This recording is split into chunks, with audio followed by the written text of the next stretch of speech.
Welcome to Make It Happen Monday, your weekly dose from the Healthy Living School.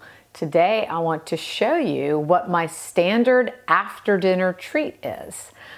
Of course, I always have my dark chocolate after lunch because it does contain some natural caffeine-like compounds which can keep some people awake, me included. After dinner, like many people, I want a small something a bit sweet. Right after I have my dinner, I simply pour about 3 to 4 ounces of plain full-fat kefir, which is exploding with beneficial bacteria, also known as probiotics, in a small ramekin, and I love this brand of goat milk kefir.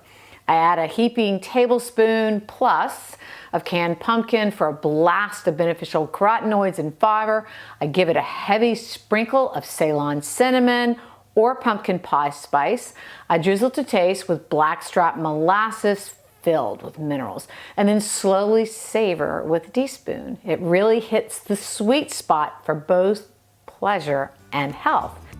So good.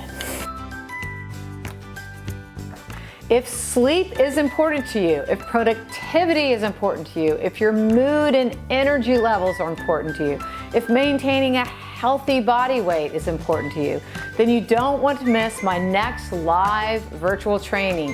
Get in sync with your circadian rhythm.